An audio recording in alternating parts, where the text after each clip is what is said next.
طالب العلم خذ من نظمي الدرر واسمع لنصحي وانقل عني الخبر ما دمت تطلب هذا العلم مجتهدا فاخشع ولا تك كالغاوين مفتخرا. بسم الله الرحمن الرحيم. الحمد لله والصلاة والسلام على رسول الله. Vazhdim të nderuar, jemi tek fetavat e Imam Albanit rahmetullah alayhi. Kemi arritur tek martesa. Thot Sheikh Albani rahimullahu taala, nuk ka martesë vetëm prani të përgjegjësit apo kujdestarit. Domethënë duhet me qenë prezent kujdestari. Kush është kujdestari? Baba. Në mos prani të babës, në mos prezencë të babës, atëherë tek kush bie kujdestari? Tek vllai, nëse është në bylyk, tek agja, tek daja, e kështu me radhë. Është hadith autentik sa i tek dietarët e hadithit. Madje në Kur'anin fisnik përforcohet kuptimi i këtij hadithi. Nuk ka martesë pa përgjegjës, martoni me to me lejen e pronarëve të tyre. Domethënë nuk e marton fen nën vetvetja, po do mu martu edhe kjo puna. Ka përgjegjës, ka veli. Nuk i lejohet femrës të martoj veten e saj. Origjina për këtë është fjala e pejgamberit alayhis salatu wassalam, nuk ka martesë pa përgjegjës edhe dy dëshmitar të drejtë. Wali, kujdestari, edhe dy dëshmitar të drejtë. Atëherë pranohet martesa. Dhe fjala e Isa sallallahu alaihi wasallam, cila do femën që marton veten e saj pa lejen e përgjegjësit, se pyet babën, se pyet kërkon edhe vetë martohet, martesa e saj konsiderohet batil, e pavlefshme. Martesa e saj konsiderohet e pavlefshme, martesa e saj konsiderohet e pavlefshme. 3 herë ka përmend Muhamedi sallallahu alaihi wasallam. Nuk i lejohet përgjegjësit, kujdestarit femnës që ta detyroj atë të martohet me dikë që ajo nuk është e kënaqur. Do të më pyetë çikën. Nuk o veç mi thon unë po kam qejf. Se plot baballar ki për shkak të pasunisë që e ka një djalë i caktuar, thotë martoj me filonin. Ose ka parë. Edhe nëse çikës nuk i pëlqen. Do të më pyet çikën. Heshtja e çikës është pranimi, apo heshtja e një virgjëreshe, heshtja e një çike e cila nuk ka qenë martuar, është miratim prej saj. Sepse një çik virgjëres, nëse nuk don me martu me filonin, thotë jo. Ndërsa heshtja aludohet në miratim. Leximi surës Al-Fatiha në aktin e martesës nuk ka bazë në sunetin e pejgamberit sallallahu alaihi wasallam.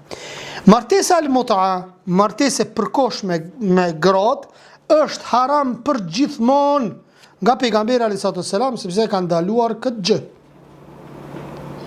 Është haram me shku me bo martesë muta apo martesë me marrëveshje me një aspekt. Shkon në Iran, komalet një 3-4 ditë, edhe shkon në ato zyret ndërlidhëse të martesave al-mut'a, edhe i thu prej qësaj ditën që ditë unë jam këtu, edhe bjema një qikë. Edhe ti e shfrytëzon ato si gru tonde, kur ti vjen dakiki, 12 i natës, veç kryet. Në më thonë kryet marrëveshja. Hajde ditën e mirë, i ka unë për Kosovë. Qështu i bjerë kjo? A di sa martesa ka të tilla në Iran? Sa femna është tu hek me këto martesa? Pik tjetër, e kemi zekatin, transakcionet dhe ruajtja nga harami. Kush e lë dhënien e zekatit duke e mohuar atë, ka bo kufër, u ka bo kafir. Kushdo e le zekat, kushdo që e le zekatin, duke e mohuar është fjala. Thot, ai del prej dinit Allahut subhanahu wa taala. Ndërsa kush e lën nga dembelia, ka pare, po e pshi, jo me blek këto, ka me bo këto, ku e di unë, sjep, nuk konsiderohet kafir, jo besimtar, por fasik, gjunaqçar. E çështja e tij është tek Allah, nëse do e dënon, nëse do e fal. Nëse do e dënon, nëse do e fal. I varfri i sëmur është më meritor për zekatin se sa i varfri i shëndetshëm. Edhe njëherë, i varfri i sëmur, do më thonë zekati normalisht që e merë i varfri. Mirë, por nëse kemi 2 varfër, një varfër që i shëndetshëm edhe një varfër që i smut, Kujt i jepet?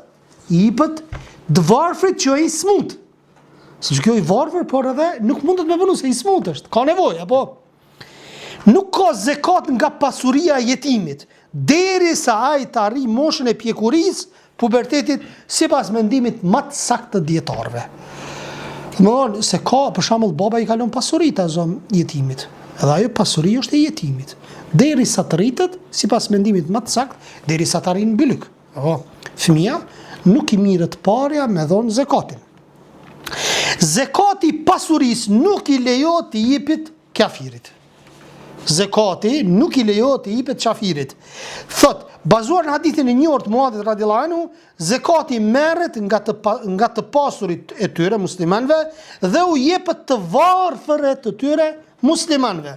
Ndërsa lëmosha sadaka lejohet ndaj kushdo qoftë, edhe kafirit edhe jo muslimanit. Nuk ka të keqe nëse babai i jep zekatin djalit dhe djali zekatin babës. Thot ose anasjeltës, nëse nuk jetojnë së bashku, është fjala.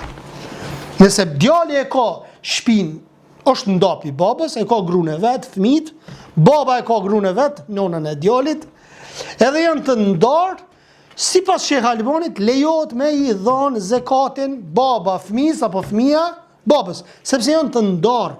Çështjet i kanë të ndara, shtëpiat i kanë të ndara, rrymën e paguajt ndarë, ujin e paguajt ndaras, ushqimin e kanë ndaras, krejt janë të ndarë, atëherë sipas Sheh Albonit, mendimi më i saktë thotë është që lejohet me dhon. Kurse nëse njëri prej tyre është përgjegjës në shpenzim, thot atëherë shpenzimi për të është obligim dhe nuk lejohet të jepet zekati ai që shpenzon vazhdimisht për të, sepse nuk bashkohet shpenzimi dhe zekati. Nëse ti je zbashku me të ose shpenzon ti për babën apo baba për djalin, atëherë kur ka shpenzim nuk i jepet zekati. Nuk u jepet zekati të varfërve gjunaqtar të hapur, vetëm në rast se nuk ka të devotshëm. Qëre, nuk i lejohet zekati me dhon një muslimani i cili është gjunaqtar, apo për vetëm nëse nuk ka të devotshëm. Se zakonisht ti kur do më dhon zekatin i këshyrish devotshëm, një çat rrethin tënd, apo çata vllazni që kanë nevojë mi dhon zekat, që janë devotshëm, që janë besimtar, që janë 5 vakët li, se sa mi dhon një mëkatarit. Ai mëkatari mund mi marrë dhe mi harxhu në harame. Mundet në alkool, mundet në drogë. Ku e dion në harame të ndryshme, zino. Më thonë nuk i jepet përparësi këtij përveç se nëse nuk ka thot. Kur vjen personi dhe thot, jo, do e nxjerrim zekatin e fitrit në të holla, para, sepse kjo është më e dobishme për të varfrin. Tash sadakatul fitri. Vjen dikush dhe thot, vallai rrethonat kanë ndryshuar sot. Ma mirë është me i dhon parë sepse njerëzit kanë nevojë për parë sot. Apo, ndërsa nëse ti që në ushqim, njerëzit s'ka nevojë për momentin ushqim, ai ka nevojë për parë. Thot, themi, ky ka gabuar thot 2 herë thot Sheh Albani. E para, ai ka kundërshtuar tekstin, Kur'anin edhe Sunetin. Dhe kjo është çështje që ka të bëjë me adhurimin, me ibadetet. Teksti po të thot, të ka kallëzu sa mi dhon ushqim, të ka thonë. S'ka thonë monedh me dhon, apo dinare dirham, s'ka thonë, por se të ka thonë me dhon çfarë? Me dhon ushqim. Kjo është më e pakta që mund të thuhet, por se e parë në këndvështrimin e dytë, kjo është shumë e rrezikshme pastaj. Sepse ai kështu pretendon se ligjvënësi i urtë, se Allah subhanahu wa taala, i cili është Zoti i gjithësisë, kur ai ja shpalli profetit tij bujor, Muhamedit alayhis salatu wassalam, që t'ua obligoj popullit tij një sa për ushqimeve, i bie që nuk e ka ditur se kush është më e mira për të varfrit dhe nevojtarët. Ashtu siç e kanë ditur këta që pretendojnë që se nxjerrja e zakatul fitrit në të holla është më e mira. Domthonë ti po do mi tregu Allahu subhanahu wa taala, ja Rab, ç'kjo është më e mirë. Ai bie kështu. Allahu dhe pejgamberi i tij të kanë thonë që kjo duhet me ushqim mu dhon. Bukur. Këtu je dy çështje këtu jem kundërshtim. Çështja e parë thotë Sheh Albani, mas pari tekstin jetu e kundërshtu. Se s'ka tekst që lejon në monedh me e dhon. Dhe e dyta, ti po do me thonë që përderisa thu kjo është më e mirë sot, atëri bie që ti po e akuzon Allah subhanahu wa taala. Ti po do me thonë që Allah se pas ka ditë që kjo është më e mirë. Dhe jepni para, apo? Thërë kjo është rrezikshme. Kjo është rrezikshme. A mujmë me gjetë në ulema të mëdhëbeve që e kanë leju me para, po, Gjon. Sa dushni më me gjetë fatva. Po e vërteta është këtë ndryshe. E vërteta është të teksti. Profeti sallallahu alaihi wasallam ka thënë: nuk është besimtar ai që është vetë i ngopur, ndërsa fqini i tij është i urritur. Nëse je në shtëpinë e ki, dhe fqinin e ki që aty komshin e ki, edhe nuk ka i me hongër, po flen duke qenë i urritur. Thot pejgamberi alayhi salatu wasalam, nuk është besimtar. Tash s'po themi që është qafir, po është musliman gjunahqar, në këtë pit ka marrë gjunah, do më thonë. Pse? Sepse po e len të pa ngopur vllaun e vet i cili është i pa ngopur. Në hadith ka argument të qartë se fqini të pasur i ndalohet t'i lër të urritur fqinit e tij. Prandaj është detyrë për të që t'u ofroj atyre gjëra që u largojnë urin. Po ashtu dhe çdo gjë që i ndihmon si veshje nëse nuk kanë, dhe gjëra të tjera të domosdoshme, në hadith tregon se përveç zakatit te pasuria ka të drejta të tjera. Prandaj mos mendojnë të pasurit se ata e kanë hequr obligimin me nxjerrjen e zakatit vjetor nga pasuria e tyre. Përkundrazi mbi ta ka edhe drejta të tjera që kanë të bëjnë me situata edhe raste emergjente, është i smut për momentin. Ki mund si më ndihmoj. Së ty sronë Allah së gjelë nesër. Ki mund si më ndihmu raste emergjente, apo? Po raste Allah i në rujta, apo të në kamet në rrugë, apo pa buk kamet, apo sen. Këtë në raste emergjente që duhet me ndihmu kur ka njeriu mundësi. Prandaj është detyrë për ta që t'i përbushin këto obligime. Në të kundërtën, ata futen te kërcënimi i fjalës Allahut të lartësuar, ku thot Allahu subhanahu wa taala, ata të cilët e ruajnë arin dhe argjentin e nuk e japin për në rrugt të Allahut, lajmëroi për një dënim të dhëmshëm. Atë ditë kur ajo pasuri fërgohet në zjarmin e xhenemit, e me të lyhen balli anë dhe shpina atyre, dhe u thuhet kjo është ajo që depozituat për vetet tuaja, prandaj shijoni atë dënim që depozituat. Suratul Tauba, ajeti 34-35. Origjina në lidhje me transaksionet, marrëdhëniet shoqërore është lejimi, përveç nëse ka ndonjë tekst që e ndalon. Tregtia, shitblerjet, në esencë janë të lejuara vetëm nëse një tregti është e ndaluar, ka tekst. Në të kundërtën e adhurimeve ku origjina në të është ndalimi, përveç se teksti që e lejon, siç e ka sqaruar dietari i Islamit Sheikhul Islam Ibn Taymija. Kini kujdes, ajo që gjendet tek Allahu nuk arrihet me haram. Bukur. Qëndrimi tek argumenti dhe dhënia përparësi atij. Qëndrimi tek argumenti, munal tek argumenti, që shelyp Allahu dhe pejgamberi alayhis salatu wassalam, nuk është ngurtësi, i ngurt, si përfatsor, që ju thënë dietarëve selefi. Ju s'mi kuptoni argumentet, pi bërni shablon senet. Përkundrazi është detyrë çdo dietari kur është hadithi i qartë, ajeti i qartë, atëherë ti duhet me e pasu argumentin. Dije se prania mendimeve të tilla që bien ndesh, ka mendime të ndryshme, me thebit të caktuara. Një alim që bien ndesh me argumentin, me tekstin, thot dhe me analogjinë, e sak në disa medhebe, ja bën detyrë muslimanit, i cili është syf qelë në fenë e tij dhe i msheshëm me veten e tij, të mos ja dorëzoj drejtimin e mendjes dhe akiden e tij dikujt që nuk është i pagabueshëm. Mos ta drejtoj akiden, besimin e tij te një person i cili është i pagabueshëm, i cili është i gabueshëm realisht, dietar, porse do të shkon te fjala e pejgamberit apo tek fjala e Allahut subhanahu wa taala dhe tek fjala e pejgamberit sallallahu alajhi wasallam, në të kundërtën duhet të pyes specialistët e fushës dhe pastaj normalisht ata që argumentojnë me ajet dhe hadith duhet të mirën, andaj pyesni njerëz të dijes për ato që nuk e dini. Nëse nuk e dini, ne ndjekim argumentin kudo që të jetë. Nuk jemi fanatik ndaj burrave. Na i dojmë ulemat. po si jemi fanatik. Na e dojmë filan alimin. Me po ku të vjen argumenti, nëse e shojmë që ka gabu filan alimi, e lojmë. Këshyrim që e ka komentu, e shojmë këtë tjetëri që e ka komentu ma afër të vërtetës, e lojmë këto edhe pse e dojmë. Tash, na që e lojmë argumentin, që e lojmë fjallën e alimit, nuk do me thonë që na nuk e dojmë dhe nuk e pasojmë në çështje tjera. Por se jemi për atyre që e marim argumentin. Nuk jemi fanatik ndaj burrave dhe nuk mbajmë anën e askujt përveç se të vërtetës siç e shohim dhe e besojmë. Thirrja selefie nuk nje fanatizmin ndaj ndonjë individi të caktuar apo mendimit të caktuar, po ajo është argument dhe provë.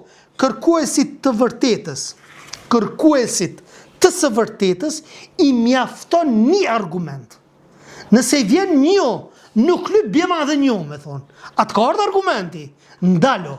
Kërkuesit të epshit, që ka qef me knoqë epshin, edhe 1000 argumente do që ka alboni sjellja, prapë s'ka me pranu. Ka me gjithë kelefikte, ka me gjithë rrugdale, ka me gjithë fetfot dikon të selefi atje që e ka leju, apo që e ka ndalu në anën tjetër. Mirë po kjo është me pasu epshin, jo me pasu argumentin, apo se ti me shku me marë fjallë të selefit, se cili për një çështje të caktuar, ti din veti bësh, Allah. Din vete bësh. Si për shembull ka njëri që devijoj nga dini Allah subhanahu wa taala, për secilit grup e kap ke bidatin. E boni me thep të vetën e boni. Merr pi mu'tazilëve, merr pi murxhive, merr pi xhawarizve, merr pi shiave, merr pi sufive, merr pi kredve. E boni din të vetën Allah. Audan. Në kjo është çështja e rrezikshme. Thot ignoranti merr mësim, kurse thot pasuesit e tekave nuk kemi çfarë t'i bëjmë. Thot Sheikh Ibn Bazi, ti duhet ta pasosh të vërtetën kur të shfaqet argumenti i saj, edhe nëse ajo kundërshton filan njeriu. Ti nuk duhet të jesh fanatik e të pasosh verbresh, ashtu si Meshuri thot, ju kam thënë ndoshta edhe në këtë mësim se kam dëgjuar Sheikh Albanin në më shumë se një tubim të thot, sikur ti lejoj dikujt të imitonte, me bot taklit, dikë tjetër pa argument nuk do ta kisha imituar askën tjetër përveç Shafiut thot. Aq ka qenë i argumentueshëm mirë, po nuk lejohet. Pika tjetër, është detyrë o musliman për ty që të besosh se Allahu në çdo gjë që ka lejuar për robërit e tij, për urdhra, ndalesa dhe limeve, ka një urtësi të përsosur. Çdo urdhresë, çdo ndalesë apo çdo lejim, halal haram, çdo gjë e ka bo për një urtësi për ty, që te për momentin ndoshta nuk e din. Mirë për më kalimin e kohës, ki me e kuptu që ajo është urtësi për ty, që Allah subhanahu wa taala ta ka leju apo ta ka ndalu. Prandaj është detyrë për muslimanin e vërtet me nxitu që m'ju bind Allah subhanahu wa taala dhe mos hezitoj, domethënë të mos hezitoj me pretendimin, derisa t'i bëhet e qartë urtësia. Domethënë çka? I vjen argumenti për ndalesën, i vjen argumenti për lejesën, edhe nuk bindet derisa ta këshir për shka bre Allah e ka ndalu. Ja, ta këshir një për shka e ka ndalu, mas e unë e ndalona. Merë njerë si të ndaluar, pastaj nëse e studion e hullumton, pse e pas ka ndalu u qytë, cëla dobija, domi i kënej, ti vetë se e ki marrë të argumentin e qartë. Në lidhje me këtë Allah subhanahu wa taala ka thonë, jo për Zotin tënd, ata thot, shiko, po betohet Allah subhanahu wa taala, jo për Zotin tënd thot. Ata nuk janë besimtarë të vërtet thot.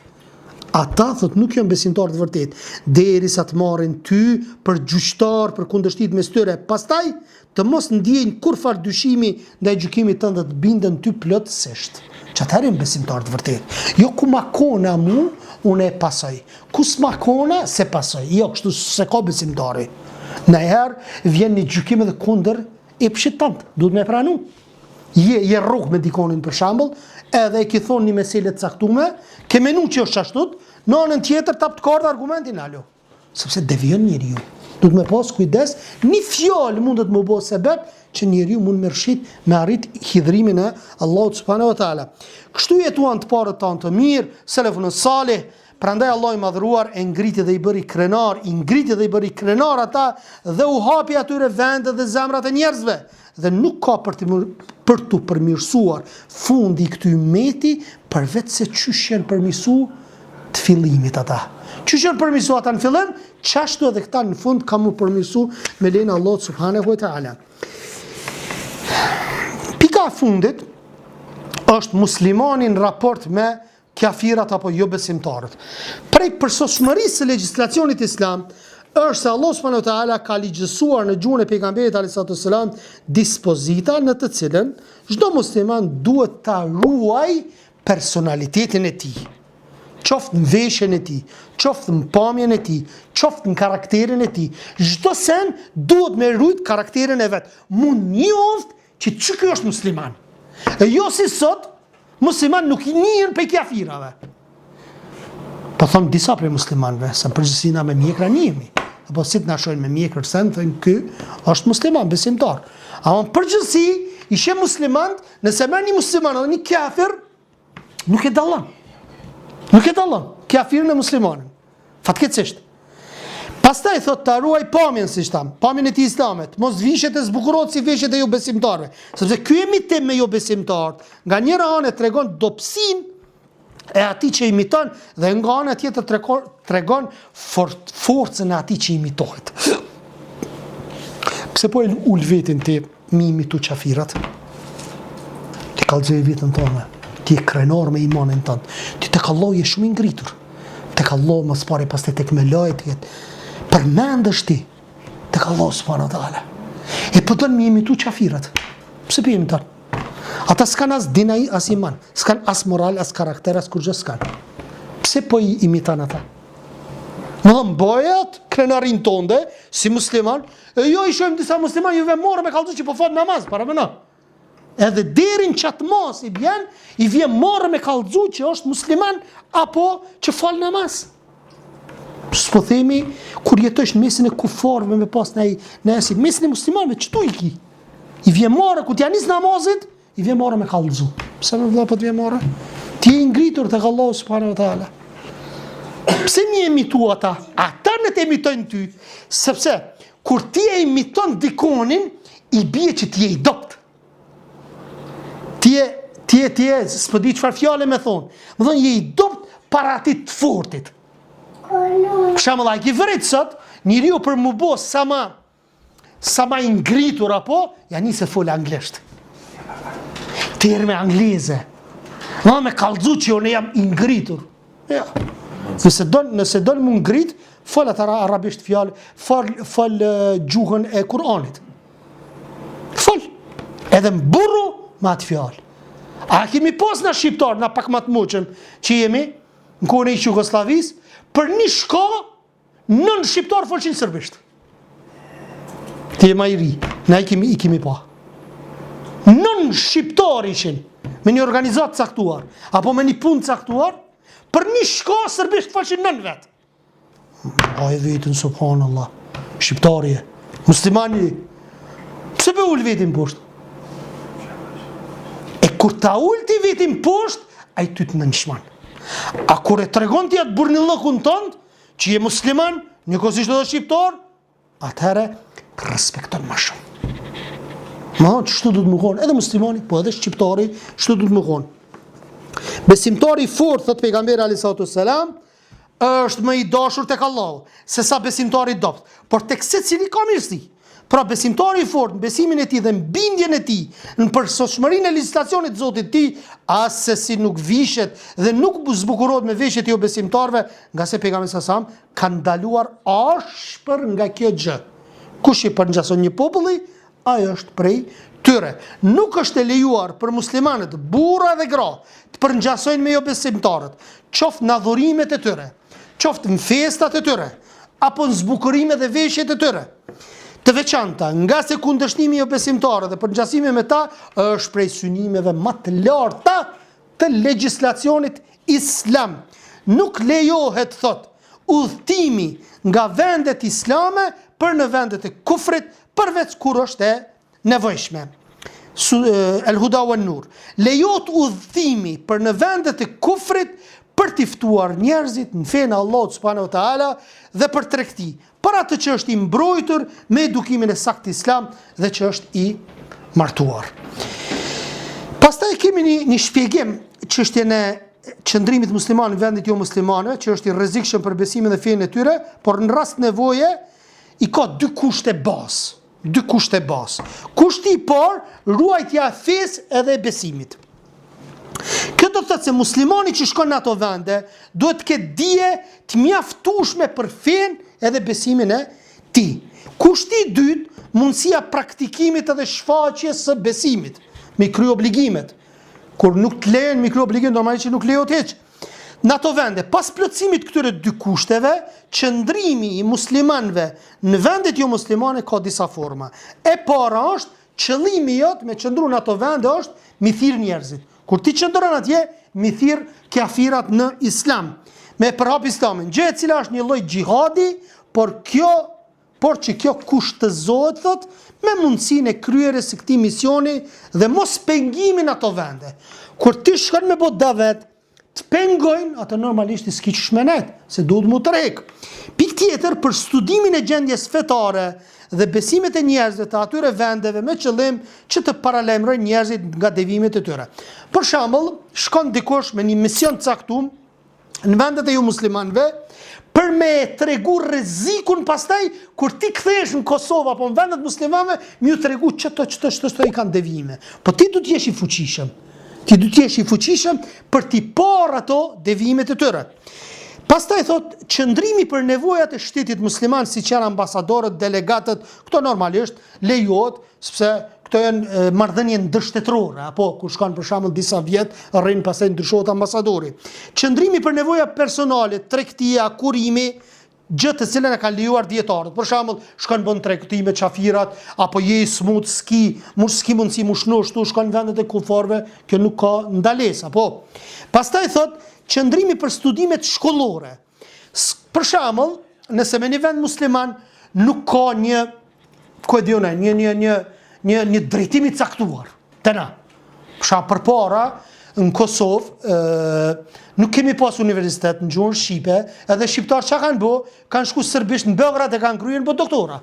Pastaj që kanë bo, kanë kontribu në Kosovë.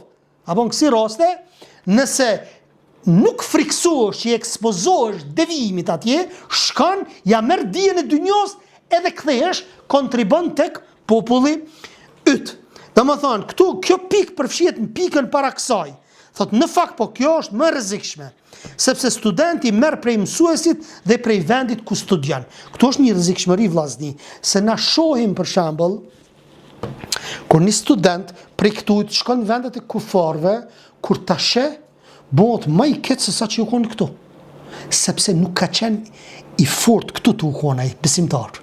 Se më kon këtu i fort besimtar, e din fenë vet, shkon atje ja merr dijen edhe tërhiqet, kthehet këtu për me përhap dijen, kjo është elhamdulillah shumë mirë është kjo. Ama këtu ai so kërkon me fi, shkon atje edhe mësuesi aty, arsimtari, profesori, pedagog, psikolog, ku e diunë, e mashtrojnë dhe e bëjnë pion të vetin. Dhe ai bovaki kthehet në Kosovë, po kthehet me kulturën e tyre. Edhe ty të lufton.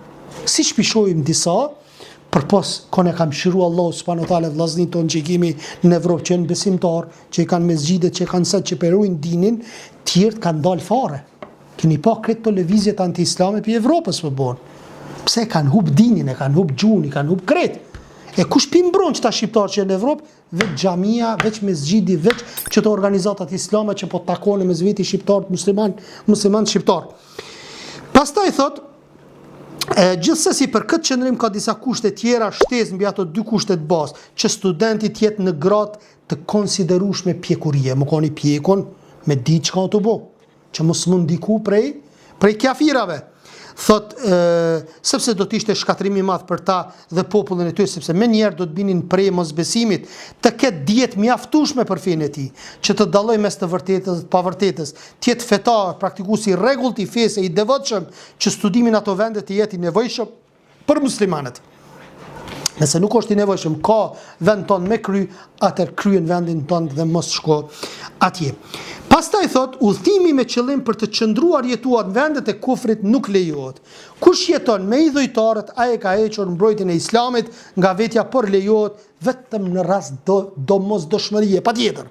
Lejohet udhëtimi në vendet e kufrit duke pasur Kur'an me vete, nëse je i sigurt që armiku nuk do e shqyej Kur'anin ta përdhos e gjëra të ngjashme. Udhëtimi për në vendet e kufrit nuk konsiderohet hijret, po hijret është largimi nga vendet e kufrit në vendet islame. Hijreti është dy lloje, hijret që ka përfunduar e ai hijreti nga Mekka për në Medinë, po. Më pari, kur u kon në Mekë, Darul Kufr, kur u kon mushrik kanë janë larguar dhe kanë bë hijret në Medinë. Ky hijret më nuk ekziston. Pastaj thot hijreti që vazhdon deri në ditë kiametin, ai është hijreti nga vendet e kufrit drejt vendeve të Islamit. Prej vendeve të kufrit, vendet e Islamit, ky është hijret. Pastaj thot ruajtja e mjekrës është fatkeqësi, ajo pa asnjë dyshim, thot është shturje, fisk, mëkat dhe kundërshtimi Kuranit dhe Sunetit në të kapur ngjasim me jo besimtarët dhe me gratë deri në takimin e radhës me çështjen e Palestinës.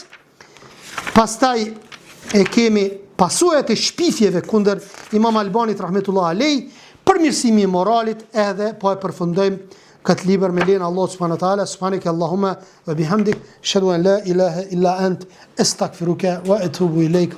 Allahu ju shpërbleft.